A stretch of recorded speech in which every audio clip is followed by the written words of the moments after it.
So you all can join. What? Excuse me. Just a minute, please. The moment you click on the link, you'll all be a part of my presentation. And on the left, this number will keep adding up. The moment you click on the link. Okay.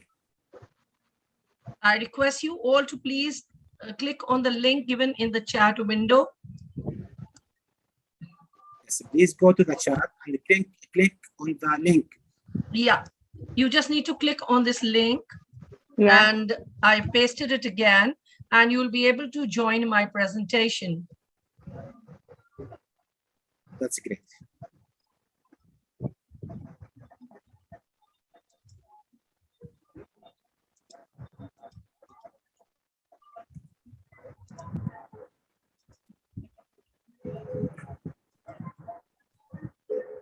I can see one person who's joined. Yeah, that he is there. So the moment you all come in, I'm sorry it says students because it's a student teacher app here. Thank you, Dr. Kamal, for joining. Okay. I would request you all to please click on the chat window and be a part of my presentation. Thank you. This new technique can be used for our presentation in general. Yes, sir, definitely. Okay. I would like request you all, please quickly click on the link and join the presentation. And otherwise, I'll start. You can keep joining whenever you feel like. 3 or 4 participants are already with us. So welcome, everybody. Okay, just to introduce you, Dr. Korjet. Yeah. Thank you being with us for these sessions. Thank you all for participants to be with us also in these sessions.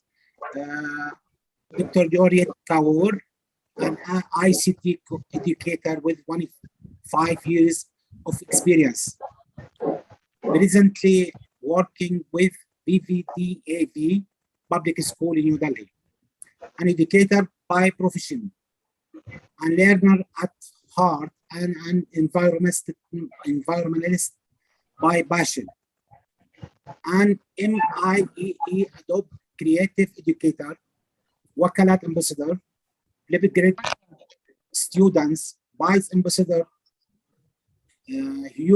Human Happiness Ambassador, Peace Up for SDGs Ambassador, Kahoot Certified Gold Educator, Minecraft, Nearboard, Vocabulary, Book Creator, Kami, Mote Certified Educator, Founder, Well for Global Cooperation SDG projects, and as I know, she is very active in many platforms and many NGOs. Welcome, Dr. Joriet, and the floor for you. Thank you. Thank you so much, Dr. Kamal, for the introduction. A very good afternoon, good morning, and good evening to all my dear friends who joined me today. And first of all, I'm really grateful to the entire team of ETC Sweden who's given me this opportunity for presenting at this platform. Just as I said, I'm an ICT educator, a technical person, and my hobby is learning and exploring tools. I love to work with tools, and I love to work with my students. Whatever I learn, I just love to share, whether it's with students, with fellow educators, to implement. I'll try my best to present before you a few things which I could understand, and I'm sure you all are much more senior, qualified, and learned than me. You would guide me and correct me wherever I am wrong or whatever I'm missing out in this presentation. Just as Sir said, I'm an educator by profession and environmentalist at heart. a learner and explorer by passion. That's all about me. There's nothing more to it. Those degrees are just the numbers. Those badges are just the honors of friends like you all who keep giving it. My topic for today is Sustainable Cities and Communities, SDG 11. Make cities and human settlements inclusive, safe, resilient, and sustainable. To begin with, let's understand what's an inclusive city. Cities that are developed, those that value all people and their needs and contributions equally. They understand the importance of equality, whether it's economic equality, whether it's gender equality. They understand the needs of every citizen is an inclusive city. Safe cities, a city which provides an environment where people feel safe, comfortable to live in.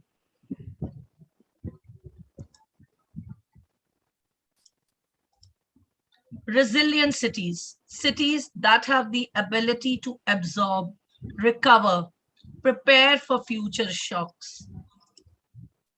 If you are a person, you can put up with or recover quickly from difficult situations. We all face situations in life which we are not accepting any point of time, good or bad. And many of us are able to overcome those situations very smartly. And many of us lose our temper, lose our control, lose our health, and many other problems. So if we are resilient, we'll be able to overcome our concerns, problems very quickly. Just a second, I'm sorry, I'll jump. So resilient communities are those that are prepared for future disasters, like extreme weathers, any natural calamities, and they can recover very quickly. Sustainable cities, a city that incorporates eco-friendly practices, green spaces, a city that supports technology to reduce air pollution, CO2 emission, enhance air quality, and protects natural resources. Now, the question comes, we've understood what is a resilient city, what is a safe city, what is a sustainable city. Now, the question arises that why should we make our cities inclusive, safe, resilient, and sustainable? Well, there are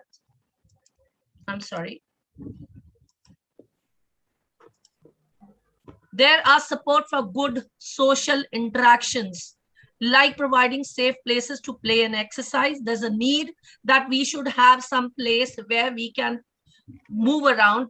A clean environment is there. So we definitely need such places. We should have place of work near to our livelihood. Wherever we are living, the place of work should be closed. The local market should be closed, and healthy economic activity should be promoted. Environmental impacts of the community should be taken care of. It should ensure that there's clean air. There is minimum waste. The waste is recycled and managed properly. So all that is taken care. So we would get a city which is sustainable, which is resilient, which is safe to live in. The world's population is constantly increasing. We all know that. To accommodate everyone, we need to build modern, sustainable cities. For all of us to survive and prosper, we need new, intelligent urban planning that creates safe and affordable cities with green and culturally inspiring living conditions. We are well aware that our cities occupy just 3% of the Earth's land, but they account for 60 to 80% of the energy and consume nearly 70 to 5% of the carbon emissions. Over 90% of the COVID cases are occurring in urban areas, where more than 1 billion residents of the world, they are living in slums, and they are in a worse situation. We all know what condition they are living in. Even before the epidemic COVID-19 broke out, rapid urbanization meant that more than 4 billion people, over half of the global population in the world city, was facing air pollution, all problems, all health issues concerning to air pollution. And we know that pollution deteriorates everyone's health. It affects workers, whether they're city workers, the laborers, the working class, the business class, everybody. And it in turn affects the productivity and therefore the economy. Inequality can lead to unrest and insecurity. Natural disasters have the potential to disrupt everyone's lifestyle. Now, that is the reason we require safe, sustainable, resilient cities. But a very common question is, which most of the citizens till date feel that why should I care? Why should I be bothered? The government is going to do it. The NGOs are going to do it. There are many who still know the term that yes, NGOs are there, so they'll do it. The policy makers are going to do it. The UN is going to do it. Why should I care? That is a big question. Now, before we move ahead, I would like to share a small video.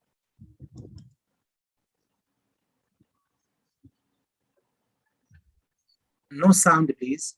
No sound.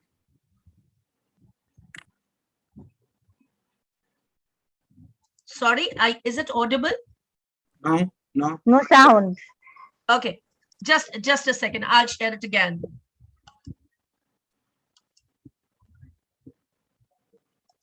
I'll share it again. Give me a second.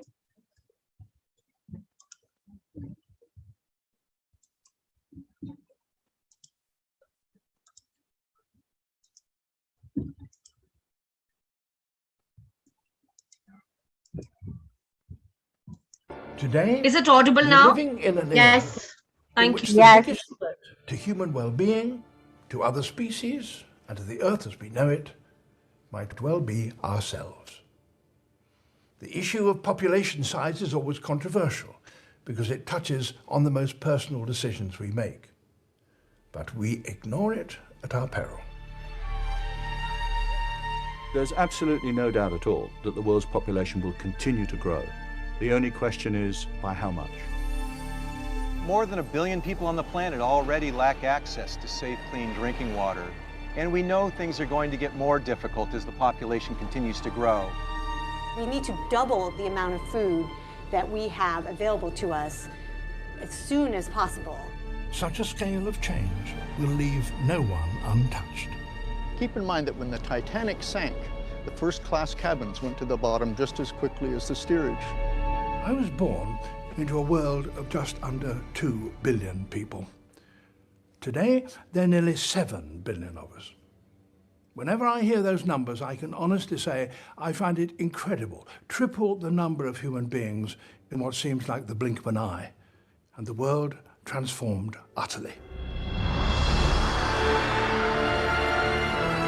Human population density is a factor in every environmental problem I've ever encountered. Disappearing tropical forests to ugly sinks of plastic waste. And now, the relentless increase of atmospheric pollution.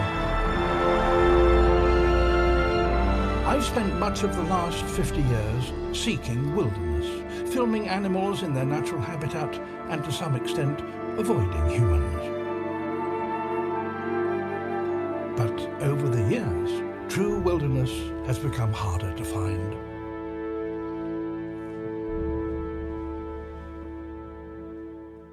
I can't pretend that I got involved with filming a natural world 50 years ago because I had some great banner to carry about conservation. Not at all. I have always had a huge pleasure in just watching the natural world and seeing what happens.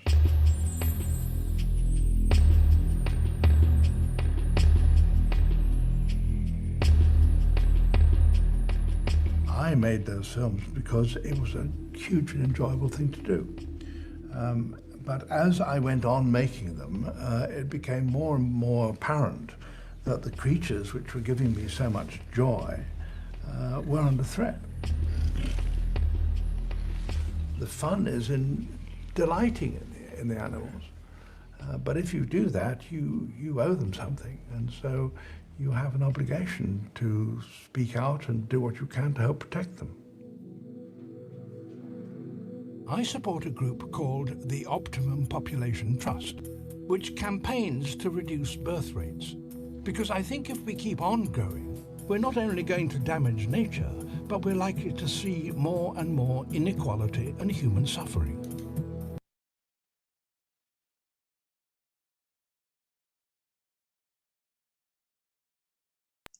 So here we saw what we just discussed, the reasons, different problems, the present pollution, the population issues, and what all is going to happen.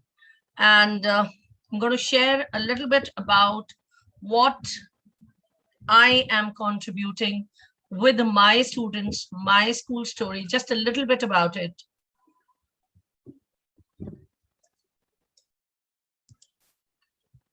Just as Kamal sir was mentioning, I had shared it earlier also, that I'm a founder of a global collaborative project, We All for Goals, which I started on the Earth Day this year only, not pretty long back, and definitely initiated by my school.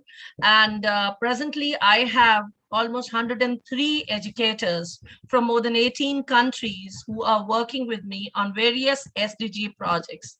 We plan and work out on any SDG and every SDG, any and every opportunity that we get to work together for whatever it might be. Another wonderful initiative is Vedakshar.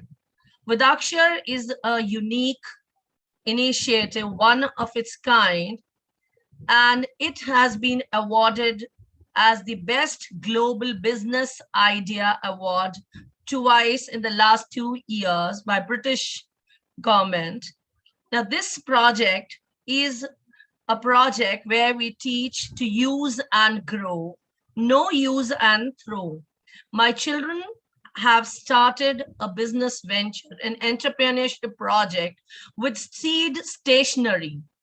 We have plantable pencils, plantable pens, notepads, calendars, friendship bands, and we have a lot of festivals in India like Raksha Bandhan, Ganesh Chaturthi. So we have seed Rakis, plantable Ganesh Ji, and such products which different NGOs are making to ensure recycling.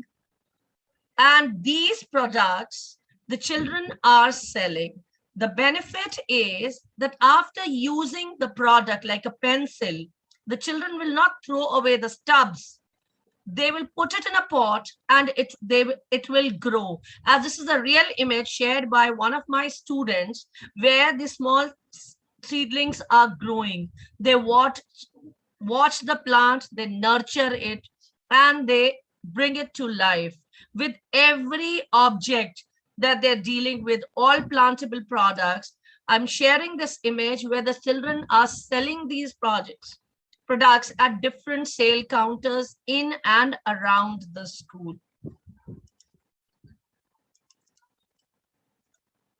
We've started with the in-house manufacturing of charcoal bags. Now, air fresheners, air purifiers are a product which are very common. We use them in washrooms, we use them in wardrobes, which are a big source of pollution, and they are generally wrapped up in plastics. So we have made our own in-house charcoal bags. You can see the pics of these children where they're making and packing these bags. This is the kind of jute bag in which they're placing the charcoal bags, and we place them in every classroom. The children sell it to their peers.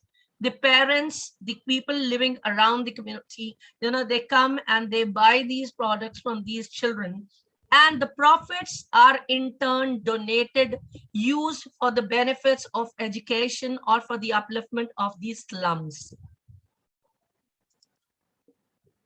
Just a glimpse of different initiatives at national and international level, what my students have been doing. I would not name them up because the purpose here is not to share what I have been doing.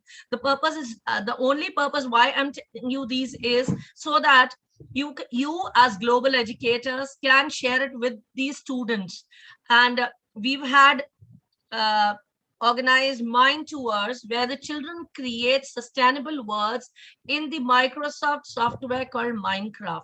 They've created word for saving endangered animals. They work on recycled projects. My children are good air ambassadors by Indian Health and Wellness Council of Government of India. For the third consecutive year, they've been given this award. And last week, only me and my students were again awarded by the Environment Minister of India a Good Air Ambassador certificate. We've been working for World Peace. We are members of Sweat for Soap, which is a recent run where the organizations are working for providing a soap and a bucket of water to every individual across the globe. And before I move ahead, a small video.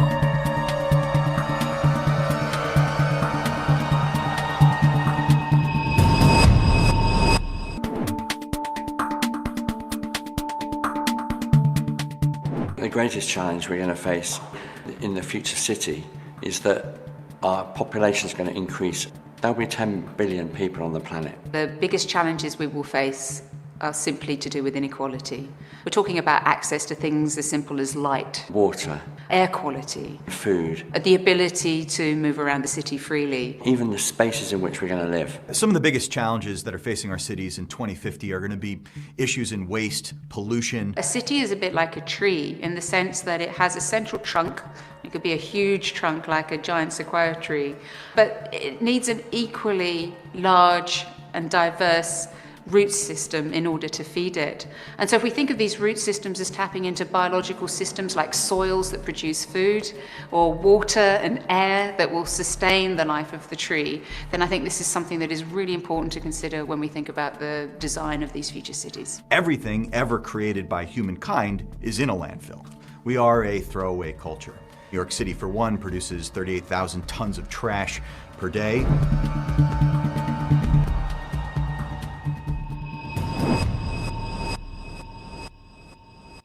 Cities and urban planners need to really appreciate the diversity of spaces within an urban environment.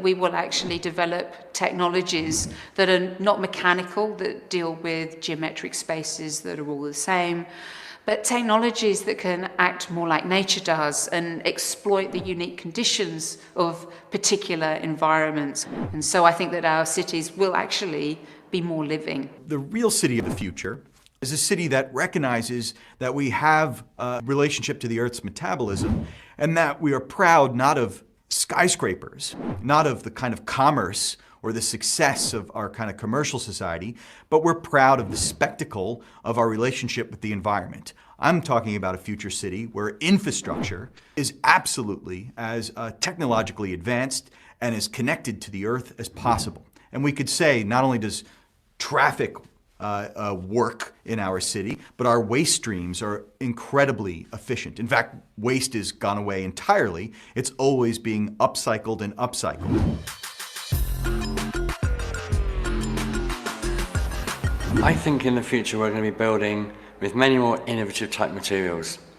We might have to look at how we use waste, for example. We were thinking about repurposing industrial-sized machines that take essentially piles of trash and make them into these very dumb bales or blocks of trash. And then those are just kind of stored or thrown aside. We actually are thinking of modifying the jaws of these industrial machines so that they can make puzzle-fitting geometries that could fit together to form corbelled domes, vault systems, archways, service infrastructure, and contribute to foundations or sections of facades of buildings.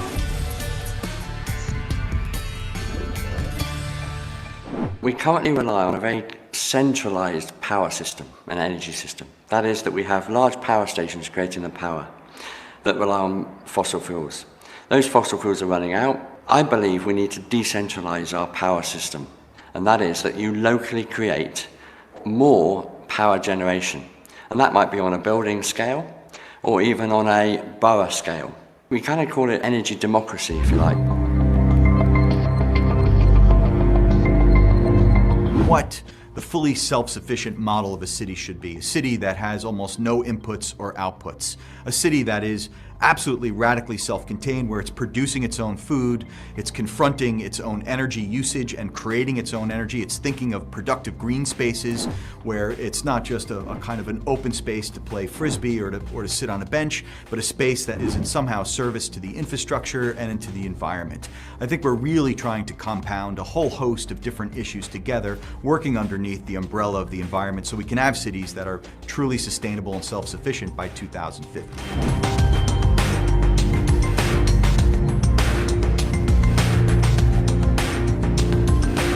We live in a time, a generation, that is all about reuse. If we can reuse the structures that exist and not demolish them and push them to landfill, then until that zero carbon energy is created, that's the most effective we can become. So we build around structures, on top of structures, and adapt them. And a lot of the work we do as architects is looking at how adaptable our designs are today in order to still be available and usable in the cities of the future.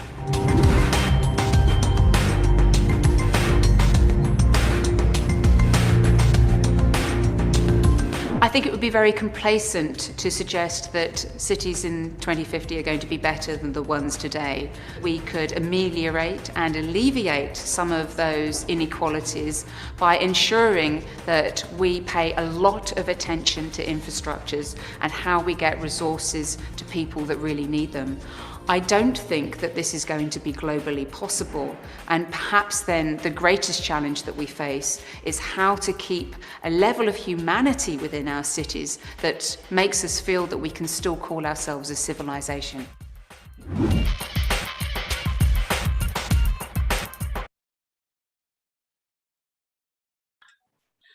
I know it was a pretty long video by BBC, but somehow, I don't know, I liked it so much that I felt I should share it with you, and I hope you enjoyed it. Okay, as Sir was just sharing a video of Copenhagen in the beginning of the session, a beautiful video. I have a few glimpses of the same, some sustainable cities. I'm sorry, just a second.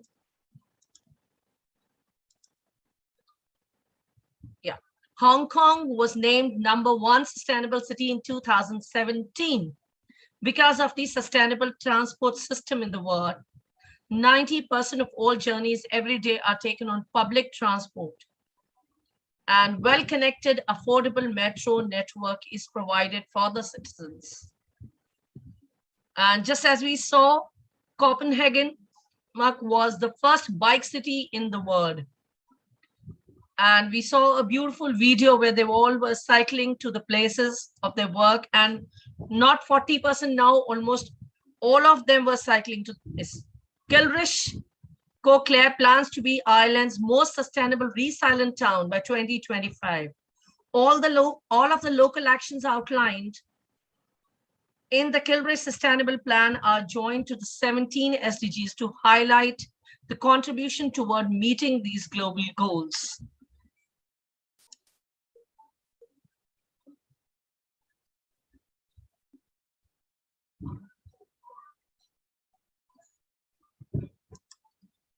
Okay, and I would again pass on the link in the chat window. And my request is that please join me in this presentation. My friends who joined a little later are requested to please click on this link and join me. And I would request each one of you to please share your thoughts in this chat board. What we, as each one of us sitting here, is an E2C ambassador. What do we plan to do, or what do you think we can do, so that let's share our opinion with one another so that we can learn from one another. It's just a request. Please post your thoughts here. And the moment you click on post, your views would come here.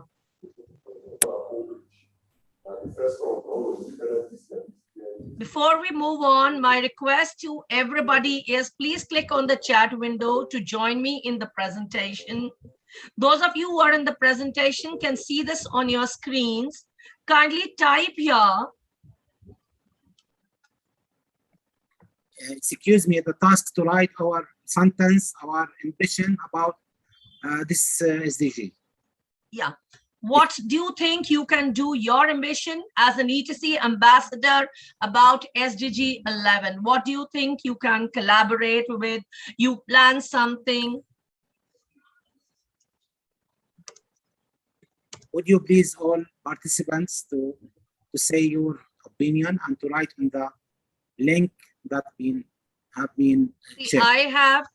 You can all see I have just posted my opinion.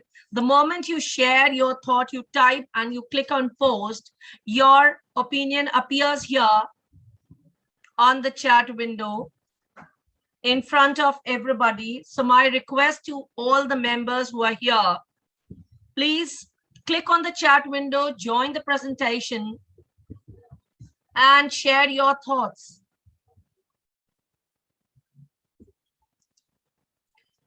I'm waiting. Request you all to please contribute.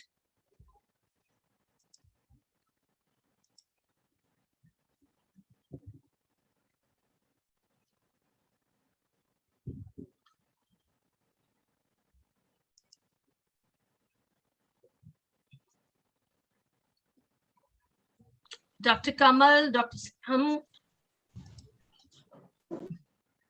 please contribute at least one line.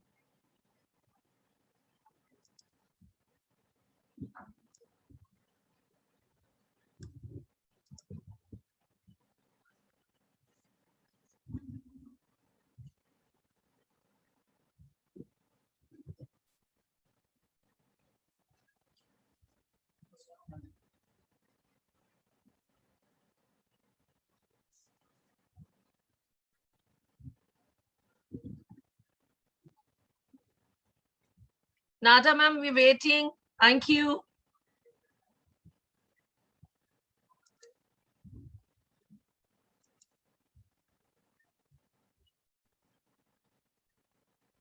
Request you all to please contribute. It's an independent opinion. What do you think you would like to do?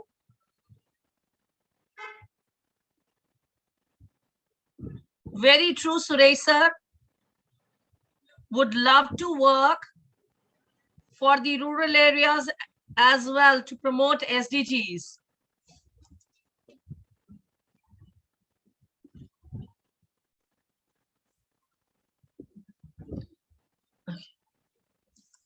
Thank you to all my friends for beautifully contributing. Let me move ahead. One second.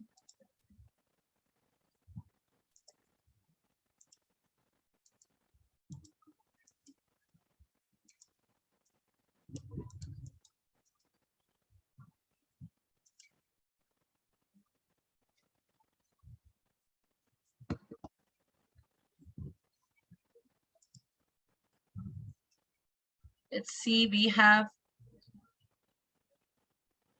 here. Now let me move to the next slide. Okay. Finally, what I would like to say is the learning is the only thing the mind never exhausts with, never fears, and never regrets. Beautifully quoted by Vinci. And I think the more we learn, the more we share with our students, with our fellow educators, the better society is what we can dream of for our coming generations. And over to your questions. You could please give your questions, your suggestions. My email address is here.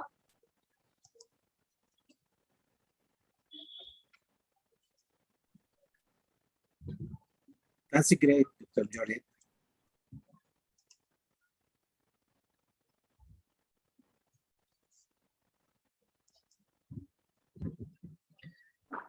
Thank you. Thank you very much for your fruitful presentation, informative information about also your experiences or your initiatives related to achieving this SDG.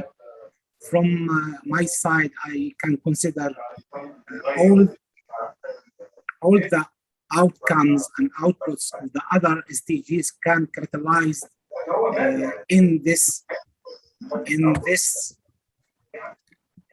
goal, can be catalyzed in this goal and outcomes of the other SDGs. If we achieve inclusive, very true, resilient cities, it means we achieve the others goal. Other goals. Every goal in itself. Very true, sir. Yes. When we see the clean environment, when we see all the people are included in the development and in all activities, when we see clean water, when we see clean air, when we see a healthy system, healthy lifestyle, it means we are in the inclusive cities. I want to thank you again, and please, participants, for your question, please. I want to thank you, Dr. Hi, Dr. Kamal. 5 more minutes, I'll take yours before you take a leave. I wanted to share one more small slide, just 1 or 2 of them. Just a second.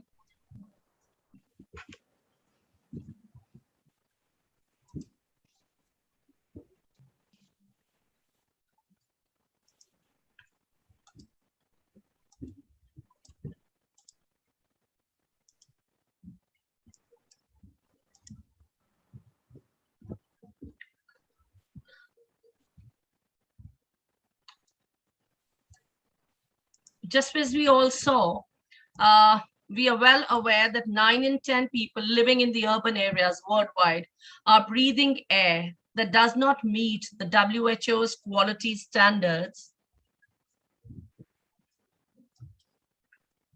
The present scenario will eventually affect every citizen. We're well aware of that. Bad planning leads to bad lives. So if I have to live a good life, I need the right infrastructure, good air quality, and services like rubbish, electricity, and active sustainability. So before I wind up, I would like to just quickly share what we all can do. Save energy at home, drive less, eat more plant-based foods, which reduces the greenhouse gas emissions, fly less, cut your food waste, reduce, reuse, repair, recycle, get wind or solar energy, and switch to an EV, an electric vehicle. Choose eco-friendly products and speak up, probably what we all are trying to do here today.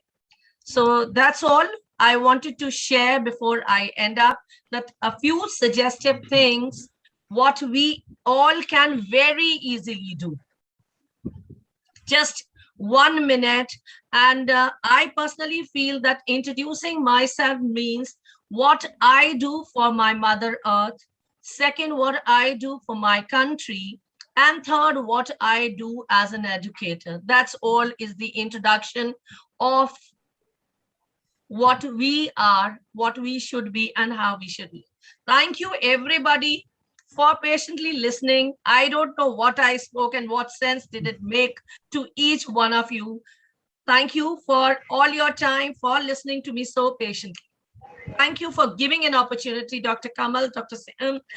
Thank you, Nada ma'am, and all dear friends. Thank you on the wonderful presentation. I really thank you. Great. Thank you very much. Very nice presentation. So informative. So proud to be with us, Miss Gorgeous. This wonderful presentation. We hope to be with us next program. Definitely, sure, ma'am. For SDGs, I'm always there. Of course. I think You that are- I you will think be that the Mr. first. Turjou is for everything. Thank you for the Not only compliment, ma'am. for SDG, please. Yes, yes, Please. very Hi, true. Nada. How are you? Very true. You're, thank you so much, Nada ma'am, for the compliment. I indeed love to be with all my friends. Wherever I can learn anything, I love to be there. So special presentation. Thank you, thank you so much. Thank you. Thank you, Dr. Kamal. Thank you, Dr. You Kamal. are Great well offer. welcome. Thank you, Juliet, and Thank you for the your time. See you soon.